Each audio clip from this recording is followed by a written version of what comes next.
Mateo 5:3. Dice la Escritura: bienaventurados los pobres en espíritu, pues de ellos es el reino de los cielos. La Biblia no considera la pobreza material como una virtud especial. La pobreza y el hambre que se describen en estos versículos, a las cuales se refiere nuestro Señor Jesucristo en las bienaventuranzas, son más bien estados espirituales. Es pobreza espiritual. Él no dice bienaventurados los pobres, pues de ellos es el reino de los cielos. Él dice bienaventurados los pobres en espíritu. Habla de una pobreza espiritual. ¿Cómo comprendemos nosotros qué es lo que quiere decir esto de pobreza espiritual? ¿Qué significa que yo debo de ser pobre espiritualmente hablando? Para comprender esto, el Antiguo Testamento nos deja evidencia más que clara y necesaria para poder entender las bienaventuranzas. Cuando uno va al Antiguo Testamento, uno se da cuenta que al principio los creyentes eran gente pobre. Y eso quería decir que estaban en una necesidad material. Literalmente eran pobres. Pero gradualmente, con esa pobreza que ellos tenían, debido a que no tenían muchas cosas con qué vivir, debido a que el refugio del necesitado era Dios, la pobreza llegó a identificarse como la dependencia humilde de Dios. Era el pobre el que se refugiaba en Dios, no era el rico. Era el necesitado, era el menesteroso, era el que tenía situaciones difíciles en su vida, el que buscaba de Dios, no era el rico. Dice, por ejemplo, la Biblia en Sofonías 3:12: y dejaré en medio de ti un pueblo humilde y pobre, que se refugiará en el nombre del Señor. Salmo 34:6: este pobre clamó y el Señor le oyó y lo salvó de todas sus angustias.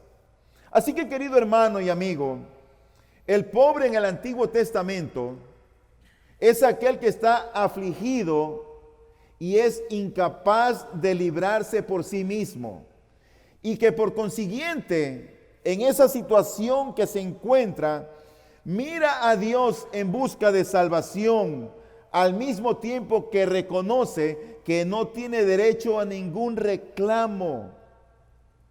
Esta clase de pobreza espiritual es elogiada especialmente en Isaías. Por ejemplo, dice Isaías 41, 17 y 18: los afligidos y los necesitados buscan agua, pero no la hay. Su lengua está reseca de sed. Yo, el Señor, les responderé. Yo, el Dios de Israel, no los abandonaré. Abriré ríos en las alturas desoladas y manantiales en medio de los valles.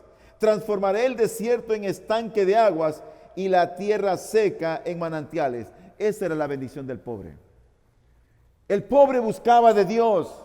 El pobre se refugiaba en Dios. El pobre tenía a su Dios. Isaías 29, 19 dice: los afligidos aumentarán también su alegría en el Señor, y los necesitados de la humildad se regocijarán en el Santo de Israel. Isaías 57, 15: porque así dice el alto y sublime, que vive para siempre, cuyo nombre es santo. Habito en lo alto y santo, y también con el contrito y humilde de espíritu, para vivificar el espíritu de los humildes y para vivificar el corazón de los contritos. Era Dios que se estaba identificando con esta gente necesitada que clamaba a Dios, que no tenía mucho que ofrecerle a Dios, que no tenía nada que darle, que en su necesidad clamaban a Dios. Ese es el trasfondo de lo que el Antiguo Testamento nos menciona. Y es a los humildes y contritos de espíritu que Dios mira. Y con ellos es que Dios se complace en habitar. Aunque Él es excelso, aunque Él es santo, aunque Él es todopoderoso, aunque Él es el creador, aunque Él es el que vive para siempre, aunque cuyo nombre es santo, Dice Isaías 66, 1 y 2. Así dice el Señor: el cielo es mi trono y la tierra el estrado de mis pies. ¿Dónde pues está la casa que podríais edificarme? ¿Dónde está el lugar de mi reposo? Todo esto lo hizo mi mano, y así todas estas cosas llegaron a ser, declara el Señor. Pero a este miraré, al que es humilde y contrito de espíritu y que tiembla ante mi palabra. Es a los pobres que el Señor proclamaría buenas noticias de salvación, profecía que nuestro Señor Jesucristo conscientemente cumplió en la sinagoga de Nazaret. El reino es dado a los pobres, no a los ricos, a los débiles, no a los poderosos. En los días de nuestro Señor, ni los fariseos, ni los escribas, ni los celotes fueron los que entraron al reino. Quienes pensaban que eran ricos. ¿Sabes quiénes entraron al reino del Señor cuando Él vino? Los ladrones de impuestos, es decir, los publicanos, las prostitutas, la escoria de la sociedad humana, que sabían que eran tan pobres que no podrían ofrecer nada, no podían alcanzar nada. Todo lo que podían hacer era clamar a Dios por compasión. Y el Señor a aquellos oyó el clamor de ellos. Un buen ejemplo de esto, ¿sabes dónde lo encontramos? En el libro de Apocalipsis, en la iglesia de la Odisea. Dice Apocalipsis 3:17, esta iglesia decía de sí mismo, porque le dice el Señor, soy rico, me he enriquecido y de nada tengo necesidad. Eso era lo que decían ellos. No tengo necesidad de nada. Y el Señor les dice, y no sabes que eres un miserable y digno de lástima y pobre, ciego y desnudo. Ellos creían que eran ricos y no veían su pobreza. Esta iglesia visible, cristiana según toda su propia profesión, en verdad no era cristiana en nada. Pero la tragedia era que ellos no lo admitían. Esta gente se sentía autosatisfecha, era gente superficial. Según Jesús, según el Señor, esta iglesia estaba compuesta por mendigos, por ciegos y desnudos. Pero ellos no lo reconocían.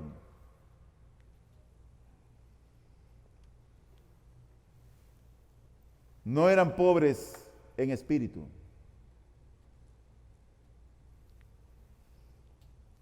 Pero hay una iglesia, la iglesia de Esmirna.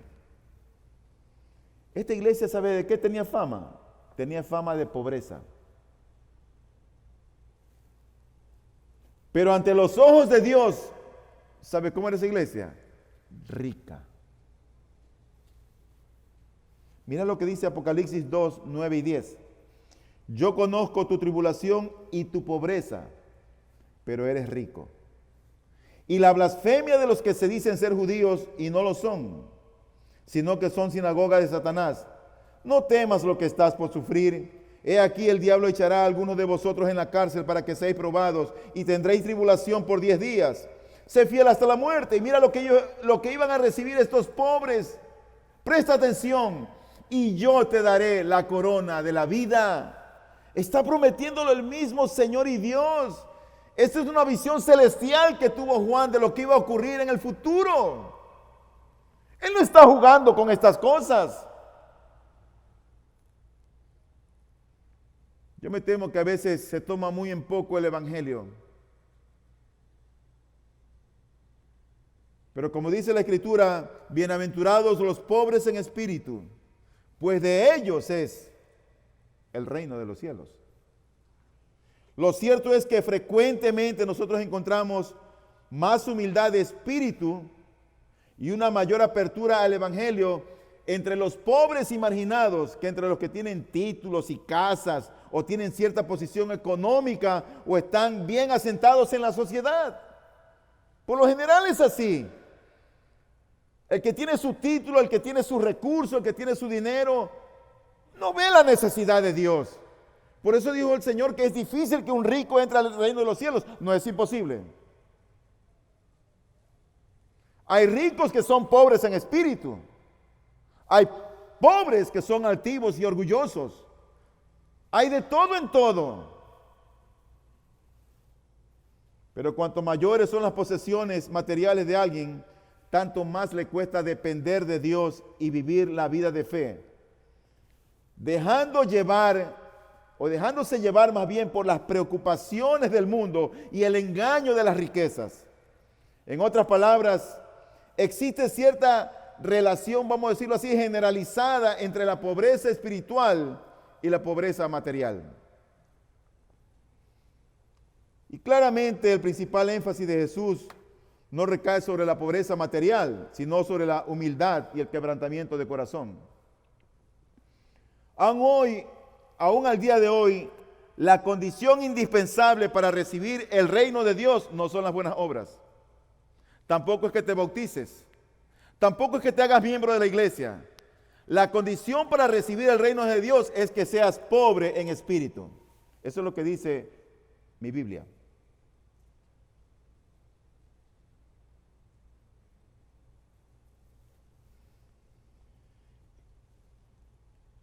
En el griego hay dos palabras que se utilizan para describir al pobre. Una de ellas es la palabra pines y se refiere a esa gente pobre que está en la clase obrera, gente humilde. Pero la otra palabra que se utiliza para describir al pobre es la palabra tojos. Y esa palabra se refiere a una auténtica miseria. Esa palabra se refiere a gente que es mendigo, que no tiene ni casa ni posesiones. Se refiere a aquel que tiene que depender de las limosnas de los demás, de la caridad de los demás. Y cuando el Señor dice bienaventurados los pobres, está refiriendo a esa palabra, tojos. Bienaventurado el que no tiene nada, bienaventurado el miserable, al pobre en espíritu. Esa palabra a la que hace énfasis. Y Jesús no solamente está cuestionando toda felicidad fundada sobre las riquezas, sino que alaba a aquellos que son mendigos espirituales, los que al no tener nada se acercan a Dios conscientes de su profunda indignidad, pidiendo, como se leía hoy en el libro de Mateo, por lo menos que de las migajas de la mesa, de lo que cae, puedan saciar su alma. El reino, según el Señor, es para los que hacen la voluntad de Dios.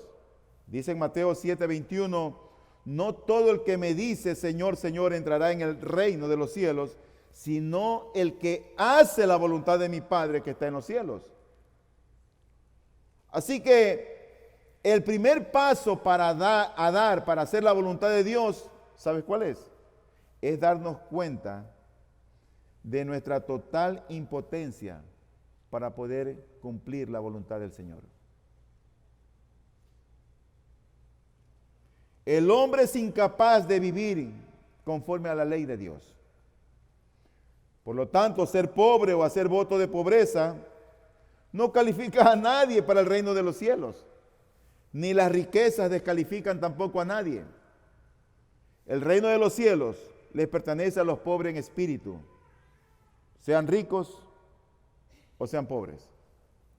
Segunda bienaventuranza, versículo 4 de Mateo 5. Dice la Escritura, bienaventurados los que lloran, pues ellos serán consolados. Esta segunda bienaventuranza, dice John Stott, podría traducirse así, dice él, felices los infelices, bienaventurados los que lloran. Ahora yo me pregunto, ¿qué clase de aflicción puede hacer aquella que trae gozo de la bendición de Cristo a aquellos que la experimentan? Imagínate, estás pasando una aflicción y Dios te dice, bienaventurado. Estás llorando y Él te dice, bienaventurado. Bueno, por el contexto que tenemos aquí, resulta claro que aquellos a quienes se les promete consuelo, porque dice la Biblia, bienaventurados los que lloran, pues ellos serán consolados. ¿Quiénes son ellos? Bueno, aquellos a quienes se les promete consuelo aquí no son aquellos que están llorando por la pérdida de un ser querido, sino los que lloran por la pérdida de su justicia, los que lloran por la pérdida de su amor a sí mismo. Cristo se refiere aquí a la aflicción que produce el arrepentimiento. Una cosa es ser espiritualmente pobre, que reconoces que necesitas de Dios, que no tienes nada que ofrecerlo, que miras tu indignidad y dices, Señor, yo no soy nadie, no valgo nada, te necesito. Eso es una cosa, ser pobre en espíritu. Pero otra cosa es reconocerlo y llorar por tu pecado. Otra cosa es lamentarse y llorar por nuestros pecados. La vida cristiana, según Jesús, no solo es gozo y risas. No todo es alegría en el cristianismo. Algunos cristianos creen que sí. Algunos cristianos creen que si se encuentran llenos, repletos del Espíritu Santo, deben tener siempre una sonrisa colgate en su rostro, estar siempre felices, estar rebosantes de gozo. No, no es así siempre. La verdad es que, hermanos queridos, existen cosas tales como las lágrimas del cristiano. Y también es verdad que pocos de nosotros las lloramos.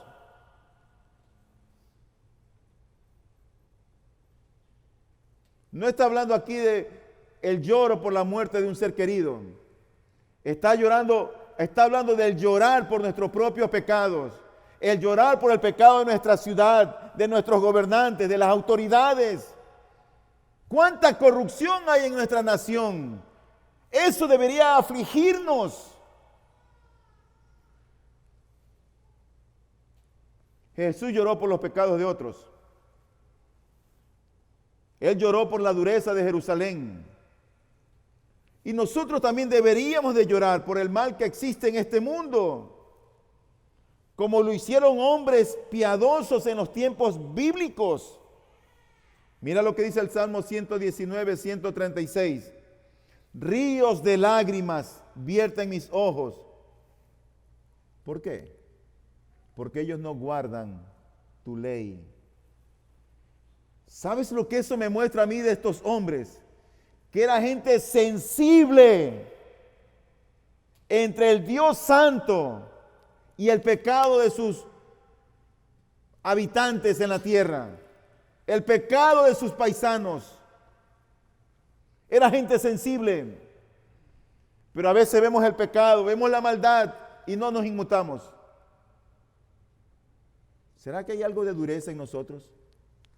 ¿O será que nos volvimos tan egoístas que solamente pensamos en nosotros mismos? Yo te pregunto, querido hermano y amigo, si el pecado en tu propia alma causa dolor, porque si no te está causando dolor, entonces te estás complaciendo en el pecado y lo que te trae es placer.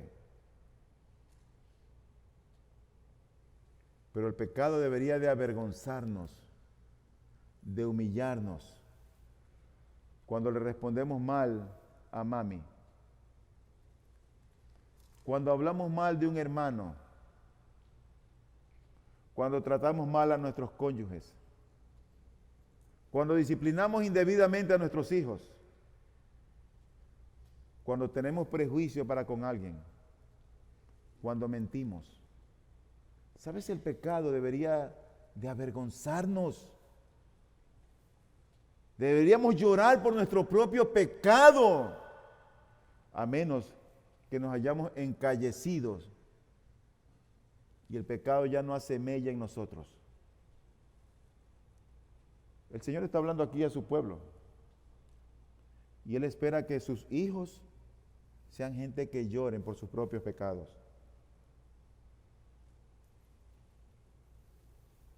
Esdras dijo en el capítulo 10, versículo 1, mientras Esdras oraba y hacía confesión, llorando y postrándose delante de la casa de Dios, una gran asamblea de Israel, hombres, mujeres y niños. ¡Wow! Niños. Niños. Se juntó a él. ¿Y sabes por qué lloraba el pueblo amargamente? Por el propio pecado de ellos.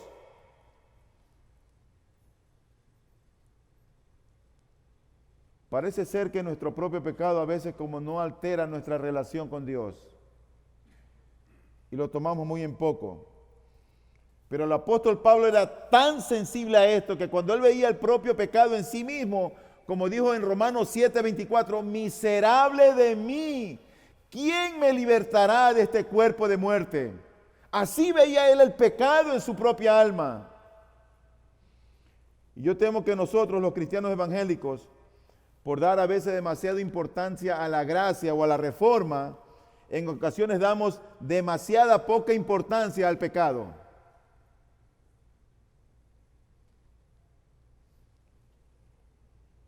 No hay suficiente dolor por el pecado entre nosotros y nosotros deberíamos de experimentar más la tristeza que proviene de Dios. Dice en 2 de Corintios 7:10, porque la tristeza que es conforme a la voluntad de Dios produce un arrepentimiento que conduce a la salvación sin dejar pesar. Pero la tristeza del mundo produce muerte. Quienes lamentan su propia pecaminosidad, esos son los que serán consolados por Dios. Si tú no lamentas tu propia pecaminosidad, no esperes el consuelo de Dios. Dice la Escritura, bienaventurados los que lloran, porque ellos serán consolados. Así que serán consolados por el único consuelo que puede aliviar su congoja, es decir, el perdón gratuito de Dios.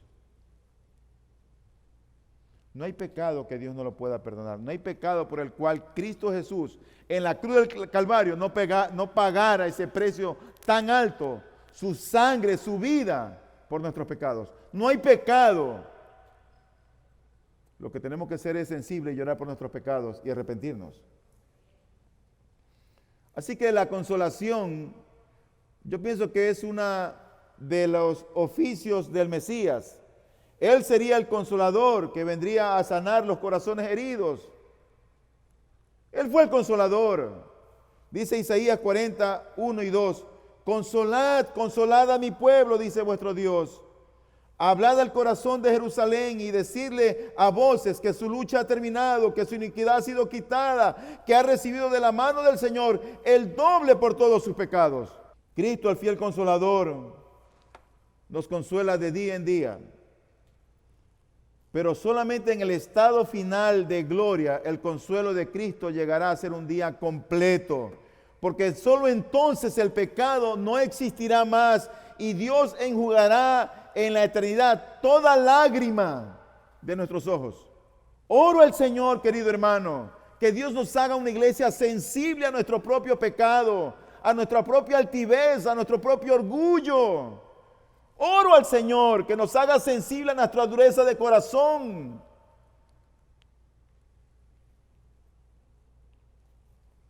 Dice el versículo 5 de Mateo 5, versículo 5, tercera bienaventuranza. Bienaventurados los humildes, pues ellos heredarán la tierra. El adjetivo griego que se utiliza aquí para la palabra humilde es praus. Y esa palabra significa suave, humilde, considerado, cortés. Entonces lo que el Señor está diciendo aquí es, bienaventurados los suaves, bienaventurados los corteses. los considerados. Pero Jesús mismo se describe a sí mismo como praus, es decir, que Él se describe a sí mismo como alguien humilde de corazón. Pablo también lo describe al Señor como alguien que es humilde. Él dijo que era manso y humilde de corazón. Pablo también lo reconoció. En 2 Corintios 10:1 dice, y yo mismo, Pablo, os ruego por las misericordias y la benignidad de Cristo, por la mansedumbre y la benignidad de Cristo. Así que, querido hermano, déjame decirte algo. Mansedumbre no es debilidad, porque tanto Moisés como nuestro Señor Jesucristo, ellos fueron mansos, fueron humildes.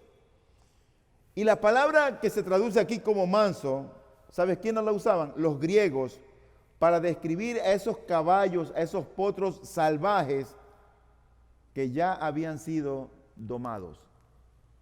¿Qué es lo que quiere decir manso? Se refiere a poder bajo control. Poder bajo control.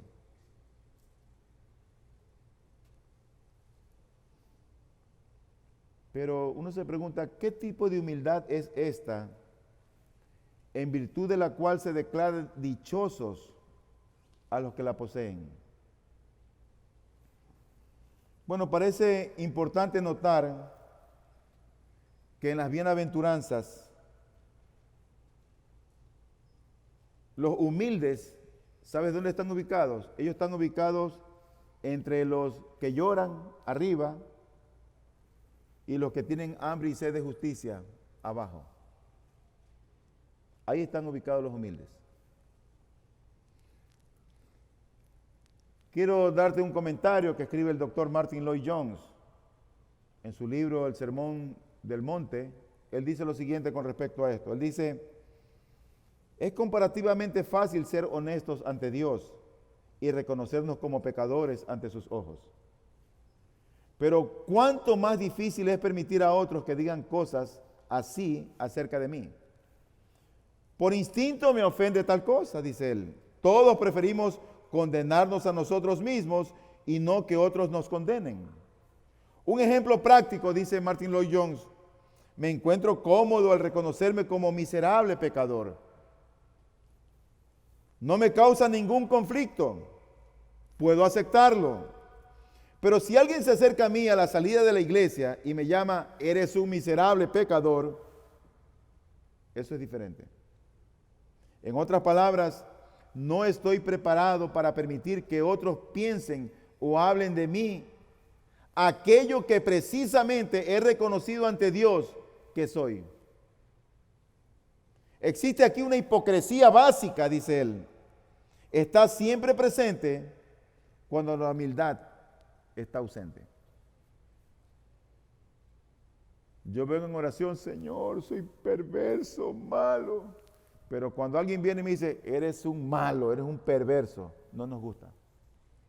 Yo confesé eso ante Dios, pero cuando otro me lo dijo, no me gusta. Y eso parece ser tan hipócrita, ¿no? Porque yo lo confieso, pero no lo acepto que otros me lo digan.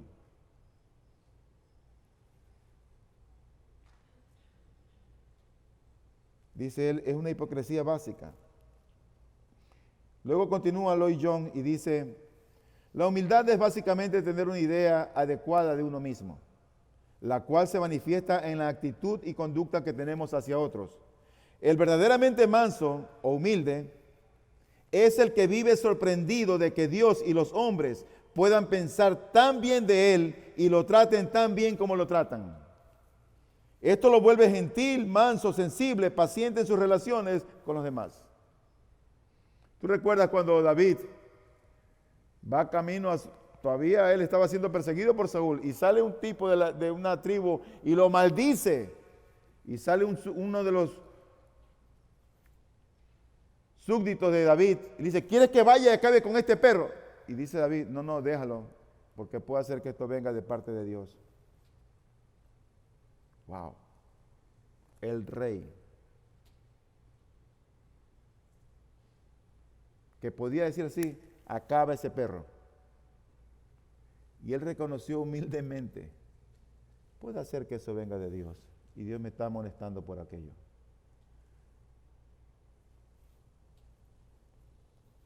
Dice el Señor que son los humildes los que heredarán la tierra. Bienaventurados los humildes porque ellos heredarán la tierra. Uno debería esperar lo opuesto,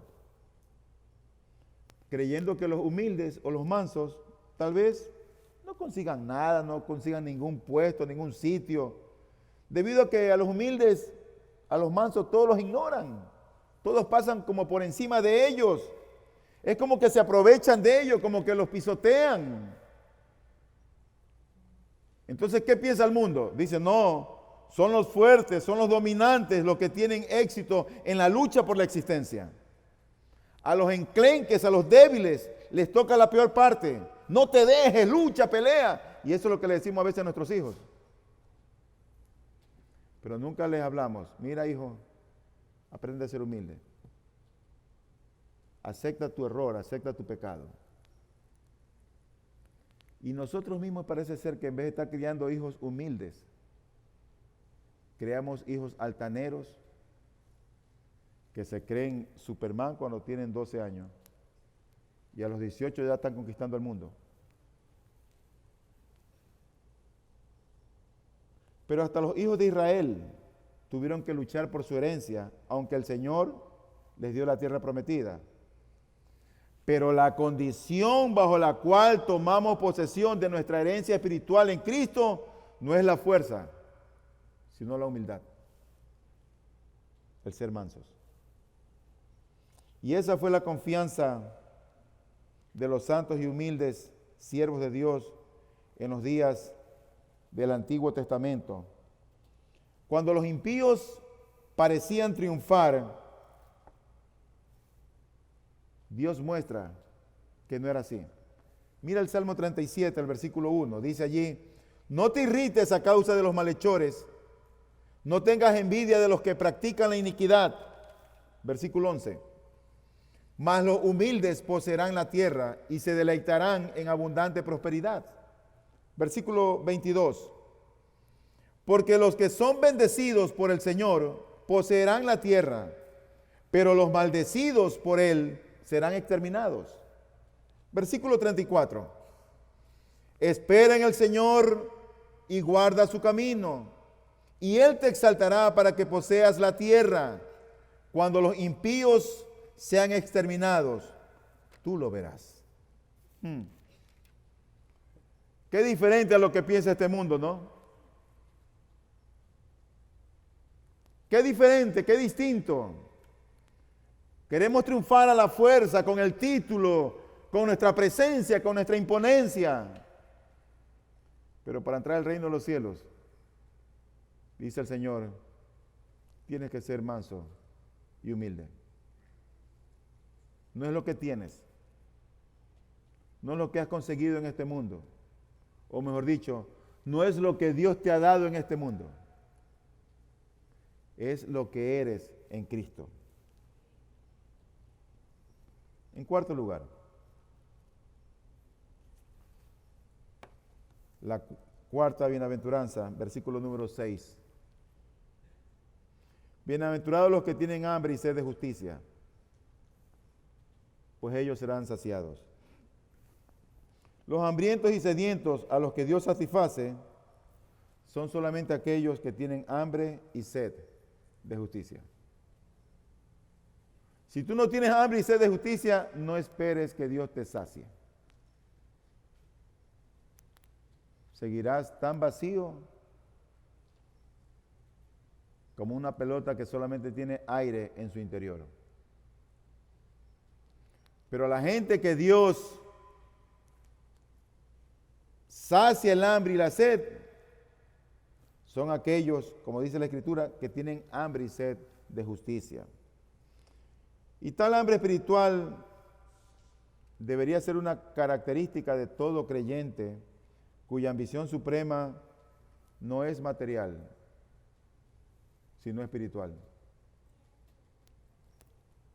Los cristianos no estamos como los paganos, deslumbrados por las cosas materiales.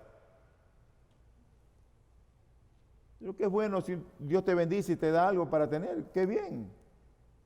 Pero si no la tienes, no debe ser ese tu afán, mi hermano. No debe ser ese nuestro afán. Pablo dijo, sé vivir humildemente y sé tener en abundancia.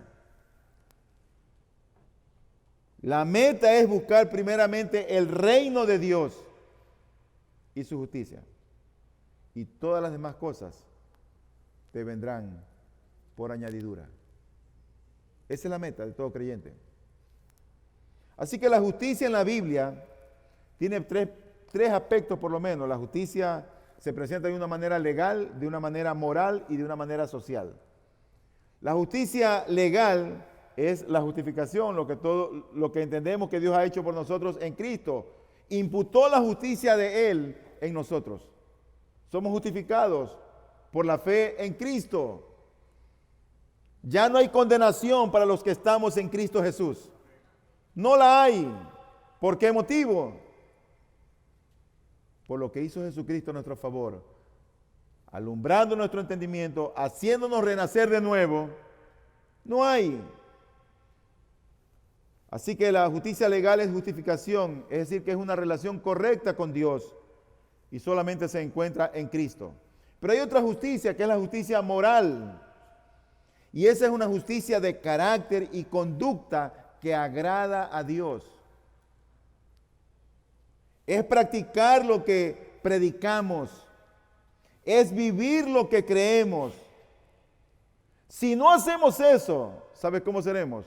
Como los fariseos, hipócritas.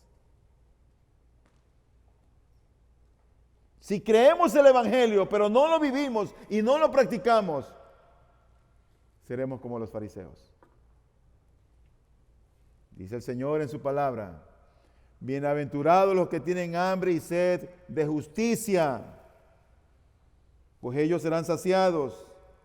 Así que esa es la justicia moral, pero la justicia social nosotros la aprendemos en la ley y los profetas. Y se interesa por la liberación del hombre de la opresión, al igual que por la promoción de los derechos civiles, la justicia en las cortes legales, la integridad en las relaciones comerciales y el honor en el hogar y los asuntos familiares. Qué difícil es esto en nuestro mundo. ¿Se ve justicia en las cortes? ¿Los obreros y empleados no son oprimidos? ¿La gente no es estafada? ¿No está libre el criminal? Bienaventurados los que tienen hambre y sed de justicia, pues ellos serán saciados. Mira, querido hermano, todos los cristianos debemos tener hambre y sed de justicia en nuestra comunidad como algo que agrada al Dios justo. Dios apaga la sed del sediento y sacia con lo mejor al hambriento. Si alguien en cualquier iglesia ha crecido poco, ¿no será porque tiene poco apetito o poca sed de Dios? ¿No será por eso? Porque no basta llorar por el pecado pasado. Yo creo que debemos también tener hambre de justicia futura. Sin embargo, en esta vida nuestra hambre nunca será plenamente saciada, ni nuestra sed será completamente apagada. Nosotros recibimos la satisfacción que la bienaventuranza promete. El Señor dice en su palabra, bienaventurados los que tienen hambre y sed de justicia. Y la promesa es, ellos serán saciados. Pero quiero decirte algo.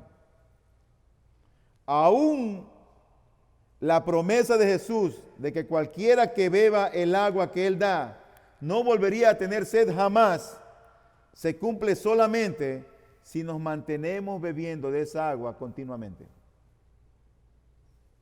Así que cuídense de aquellos que pretenden estar satisfechos y conformes con decir soy cristiano y ya no tienen hambre ni sed de Dios. No, yo me bauticé, yo conozco la Biblia, tengo tantos años en el Evangelio y no tienen hambre y sed de Dios. Cuídense de aquellos, porque el cristiano es alguien que tiene siempre constante hambre y sed de la justicia de Dios, porque entonces que tú vas a ser saciado. En quinto lugar, la quinta bienaventuranza, versículo número 7, dice el pasaje: bienaventurados los misericordiosos, pues ellos recibirán misericordia. ¿Qué es tener misericordia? Bueno, es tener compasión por la gente que está en necesidad. Hay diferencia entre misericordia y gracia. El sustantivo eleos, que quiere decir misericordia, siempre tiene que ver con lo que percibimos de dolor, miseria y aflicción, todos ellos resultado del pecado. Y gracia, que es la palabra griega charis o caris, donde viene la palabra caridad, siempre tiene que ver con el pecado y la culpa. Así que la misericordia proyecta alivio y la gracia proyecta perdón. La misericordia sana, ayuda, y la gracia limpia y restaura a la posición anterior. Así que cuando tú ves este texto aquí, en Mateo 5, versículo número 7, Jesús no está especificando la categoría de las personas que tiene en mente y a quienes sus discípulos deben mostrar misericordia. No da indicación alguna sobre si está pensando en los agobiados, en los hambrientos, en los enfermos o en los marginados. Él no dice nada al respecto. O en aquellos que nos agravian de modo que la justicia clama por castigo, pero la misericordia por perdón. Así que Jesús, yo creo que no tuvo necesidad de elaborar esto en detalle, porque nuestro Dios, por naturaleza, es un Dios misericordioso. Y muestra su misericordia continuamente. Los ciudadanos de su reino también tenemos que mostrar misericordia. Pregunto yo, hermanos, ¿somos misericordiosos? Porque cuando uno no es misericordioso, no ve al prójimo, no ve la necesidad del hermano. ¿Sabe para dónde ve? Para acá mismo. El mundo prefiere aislarse y ponerse a salvo de los dolores y calamidades de los hombres. Pero solamente aquellos que muestran misericordia son los que un día la van a encontrar.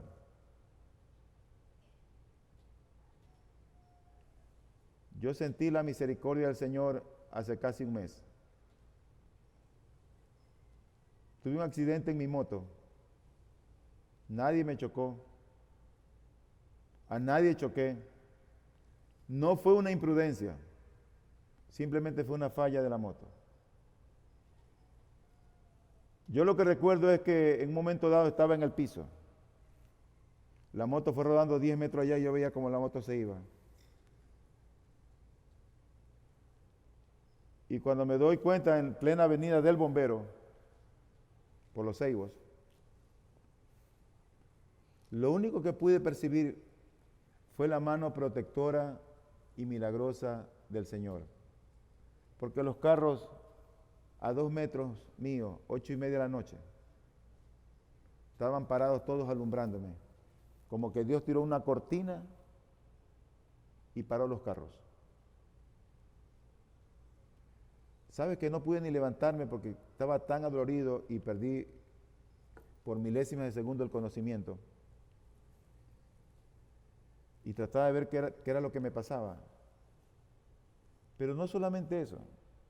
En esas situaciones la gente se levanta, te meten la mano al bolsillo y se llevan lo que pueden. Dios envió gente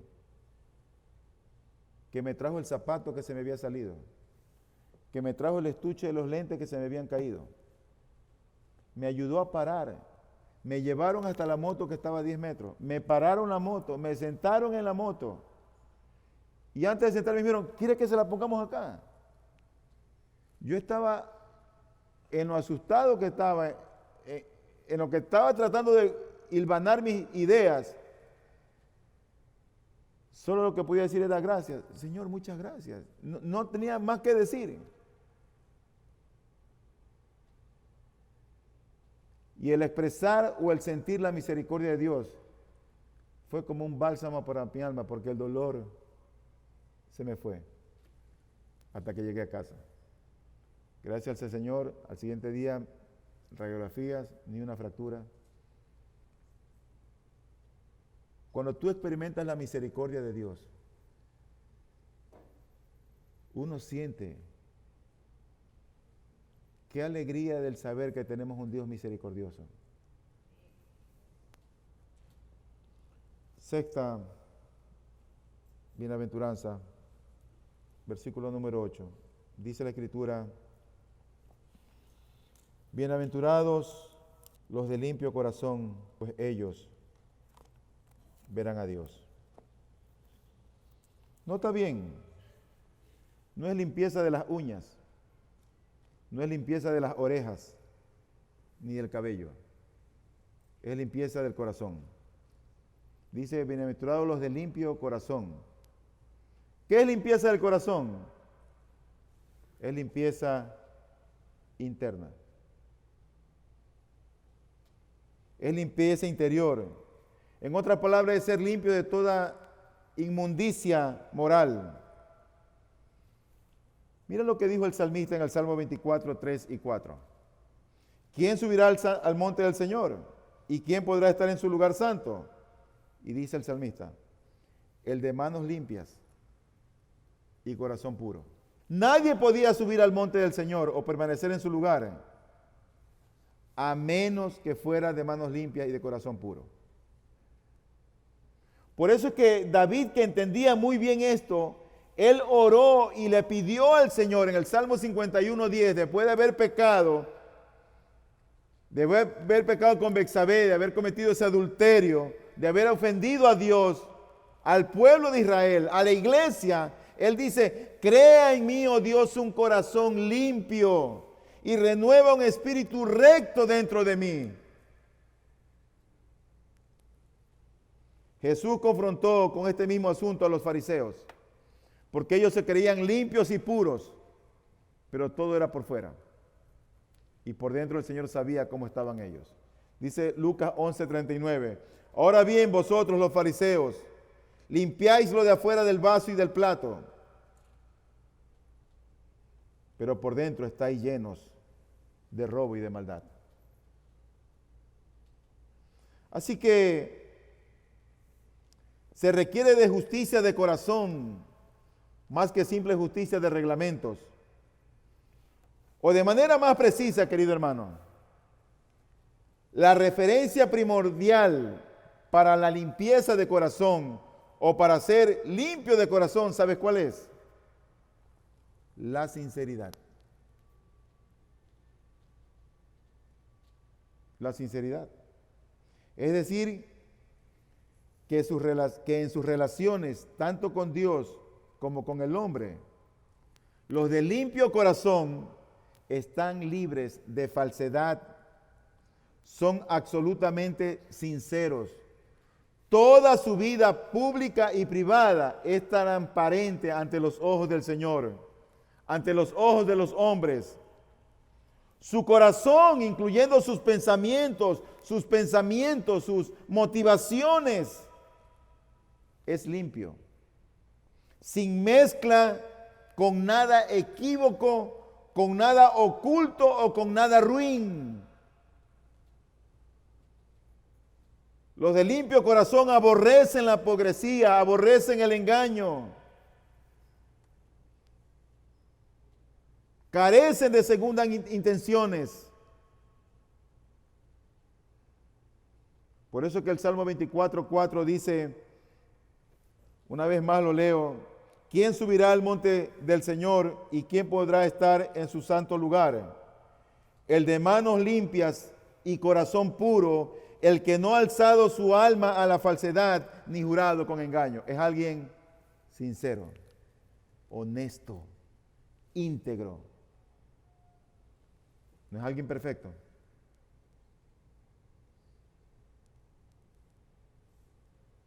pero es alguien que es honesto con su esposa.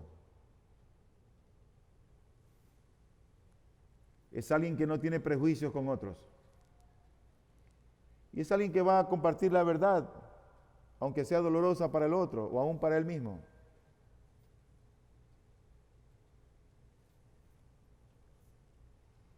Yo creo que estamos tentados a soportar y colocarnos una máscara diferente y a veces desempeñar un papel diferente de acuerdo a las ocasiones.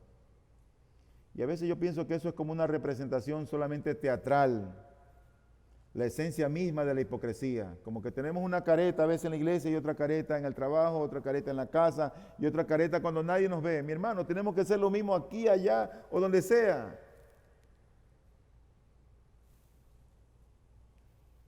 Y algunas personas están tan repletas de mentiras que ya no pueden saber ni decir qué parte de ellos es real y cuál es fingimiento. Pero entre los hombres solamente Jesucristo ha sido absolutamente limpio de corazón, porque Él fue totalmente sin engaño. Pero por eso, mis hermanos, solamente los de limpio corazón verán a Dios. Dios conoce lo que hay en nosotros. Ya terminando, versículo número 9, los que procuran la paz. Bienaventurados los que procuran la paz, pues ellos serán llamados hijos de Dios. Si tú ves aquí la secuencia del pensamiento de limpieza de corazón a pacificación resulta natural, porque una de las causas más frecuentes del conflicto es la intriga. En tanto que la apertura y la sinceridad son esenciales para toda reconciliación verdadera. Todo cristiano, según esta bienaventuranza, está llamado a trabajar por la paz tanto en la comunidad como en la iglesia. Como en la iglesia. Mateo 10, 34 y 36 al 36 dice: no penséis que vine a traer paz. Es increíble lo que dice. Cristo no vino a traer la paz. ¿Y qué es lo que está diciendo, pastor? Él dijo: no vine a traer paz a la tierra. No vine a traer paz, sino espada. Porque vine a poner al hombre contra su padre, a la hija contra su madre y a la nuera contra su suegra. Y los enemigos del hombre serán los de su misma casa. Y lo que quiso decir con esto es que era que el conflicto sería el resultado inevitable de su venida. Aún en su propia familia, en la propia familia de cada creyente. Y que si vamos a ser dignos de Él, tendremos que amarlo y ponerlo en el primer lugar, aún por encima de nuestros parientes más cercanos y queridos. Por eso es que el versículo siguiente, el versículo 37 dice: el que ama al padre o a la madre más que a mí, no es digno de mí. Y el que ama al hijo o a la hija más que a mí, no es digno de mí. Por eso Él vino a poner al padre contra el hijo, al hijo contra la madre, al hermano contra la hermana, por causa de Él. Sus apóstoles siempre procuraron la paz. De hecho, la Biblia dice que tenemos que aprender a seguir la paz con todos. Y en cuanto dependa de nosotros, debemos estar en paz con todos los hombres. Finalmente, la última bienaventuranza es lo que dice el versículo número 10, 11 y 12. Y lo leo. Dice: bienaventurados aquellos que han sido perseguidos por causa de la justicia, pues de ellos es el reino de los cielos. Bienaventurados seréis cuando insulten y persigan y digan todo género de mal contra vosotros falsamente por causa de mí. Regocijaos y alegraos, porque vuestra recompensa en los cielos es grande, porque así persiguieron a los profetas que fueron antes que vosotros. Parece extraño que el Señor Jesucristo pase a la persecución luego de haber estado hablando en el versículo anterior de la paz. De la paz a la persecución. Pero por mucho que nosotros nos esforcemos por hacer la paz con algunas personas, hay muchas personas que se van a rehusar a estar en paz con nosotros. No todos los intentos de reconciliación tienen éxito. Algunos se nos oponen denigrándonos o calumniándonos. Y esto no es por nuestras debilidades o por nuestra idiosincrasia, sino por lo que dice el versículo 10. por causa de la justicia. Pero hay otro motivo también, que está en el versículo 11. Ellos son perseguidos, como dice el versículo 11, por causa de mí, es decir, por causa de Cristo. Es decir, porque ellos se encuentran, en otras palabras, desabrida la justicia que a nosotros nos produce hambre y sed de Dios. Ellos no conectan, no empatan bien, no hacen sinaxis. Y porque han rechazado al Cristo que nosotros procuramos seguir. Así que la persecución es simplemente el choque entre dos sistemas de valores irreconciliables entre sí. Ahora, ¿cómo esperaba Jesús que reaccionaran sus discípulos cuando los calumniaran, cuando hablaran de ellos, cuando los persiguieran? ¿Qué esperaba Él? Bueno, que se regocijen. Eso esperaba Él. Que se alegren. Mira lo que dice el versículo 12. Regocijaos y alegraos. Eso es lo que Él espera. Porque vuestra recompensa en los cielos es grande. Deberíamos, en otras palabras, saltar de gozo cuando eso ocurre, porque nuestra recompensa es grande. Pero además, porque dice el mismo versículo, porque así persiguieron a los profetas que fueron antes de vosotros. En otras palabras, mi hermano querido, si padecemos persecución al día de hoy, por causa de Cristo, por causa de la justicia, pertenecemos a una noble genealogía.